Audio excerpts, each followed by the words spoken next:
story today, a little bit tomorrow. Wednesday we'll turn the page. Thursday we'll be on to something completely new. So I think it's situational.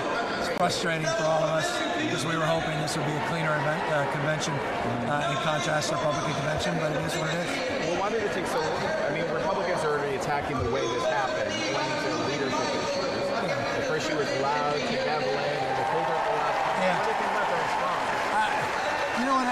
For me, I think we're majoring in the minors. I think at the end of the day, this is all inside baseball. It's trivial. What matters most is Donald Trump and Hillary Clinton, not their vice presidents, not who's the chair of a party. At the end of the day, it's what they stand for, what they're representing, and we'll be able to turn that page in a couple of days. And honestly, I don't know that we'll forget this completely, but frankly, I've forgotten half the things happened in the Republican convention last week, so I'm confident we'll forget this. You forgot the Melania plagiarism I scandal already? barely can remember that. And, we'll move on. Honestly, I think it's whatever the news story, but it's so situational.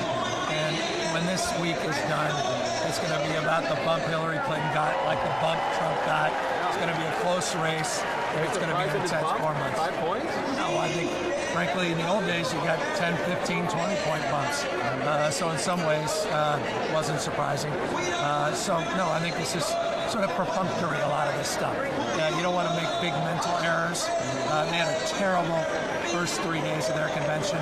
We're struggling a little bit day one. We'll turn the page tomorrow. I'm confident day 3 and 4. But are you worried this is really going to stir up the Bernie Sanders supporters again? Because, our delegation here is probably the most vocal group. I know, trust me. Yeah, you know. So I know that well. It's going to really talk about head center. You think Bernie's going to be able to shut this all down? No, I mean, there'll be people popping up. There'll be people that are animated, and that's good. I don't get caught up in all that stuff. I think, again, we make such a big deal out of things. At the end of the day, literally not in a month or a year, I'm talking about a week, seem trivial. And I think the next couple of days, this will be trivial. I think Bernie Sanders will make a strong case for Hillary Clinton. And when he does, and when other compelling speakers do the same, we'll turn the page, we'll move on, and people will continue to be upset. And I understand and respect that, but I don't think it'll matter. One more question. What do you think is going to be the big difference between the RNC, I know this sounds laughable, the RNC and the DNC convention? Like Donald Trump's speech, so bleak. Yeah. It was really fearful, fear-mongering. Yeah. Did you feel it was fear-mongering? Yeah, no, I mean, and I get the politics of that. I mean, it's shrewd to play to people's fears. It's been done historically. But it's golden oldie. I just, as the old saying, Texas, I don't think this dog will hunt again. So I think people are looking for a little more optimism, looking to focus on what's right, not what's wrong. I think there is economic anxiety. There's no doubt about that. We're all feeling it. We've got to speak to that, but speak to it optimistically, not pessimistically. And I think you'll see that contrasted. And I think at the end of the day, when you look at the two conventions, people will appreciate, as Ronald Reagan himself would have appreciated, a more enlightened, positive message versus the dystopian, negative, fearful message. When do you speak? Wednesday? Is it Wednesday? Speak Wednesday. But good luck. You get 3 minutes of this. It won't be hard anyway. See, guys like me will be talking over my speech, like I'm talking over this young man's speech. It's wrong. Can you give us a preview, though? What are you going to be speaking about? I'll speak to a little bit of the economic anxiety, but focus on what makes California special, and that's pluralism. We practice pluralism, and the return on pluralism has never been higher. And what pluralism is, at the end of the day, it's active engagement.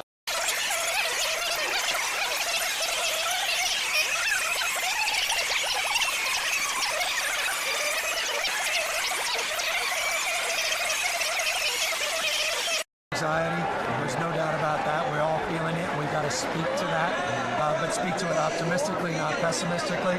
And I think you'll see that contrasted. And I think at the end of the day, when you look at the two conventions, people will appreciate, as Ronald Reagan himself would have appreciated, a more enlightened, positive message versus the dystopian, negative, fearful message. When do you speak? Wednesday? Is it Wednesday? Speak Wednesday. But good luck. You get 3 minutes of this. It won't be hard anyway. See, guys like me will be talking over my speech, like I'm talking over this young man's speech. It's wrong. Can you give us a preview, though? What are you going to be speaking about? I'll speak to a little bit of the economic anxiety, but focus on what makes California special, and that's pluralism. We practice pluralism, and the return on pluralism has never been higher. And what pluralism is, at the end of the day, it's active engagement with diversity. We're a majority-minority state. and we're economically the most impactful state right now in terms of job creation, any state in the nation. And there's a reason we just became the 6th largest economy. Our gross domestic product is growing at a rate that's the envy of the rest of the nation. For a reason, it's our values, that diversity we celebrate, don't tolerate. Peter Thiel before? Peter's an old friend. He supported my campaign. It's interesting. What did you think about that? And speaking of the RNC, him really sort of minimizing the social impact of gays and really saying it's more about the economy, we shouldn't worry about that. Yeah, except, he also made the point he's gay for a reason, because we should worry about that. He wouldn't have felt the necessity to say that unless it was important.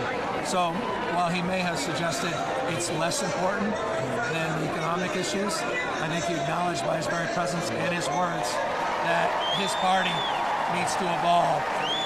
We've been there. We fought 10 years ago. Frankly, my party, they didn't support same-sex marriage. I was there. Quite the contrary. We were struggling 10 years ago on civil unions. So, everyone was saying that was going to be the end of you, remember? And me, everything else. So, look, I just think all these things have ebb and flow. We get caught up a little bit, but I thought his speech was a nice speech, important speech, and frankly, I'll be acknowledging it in my speech on Wednesday night.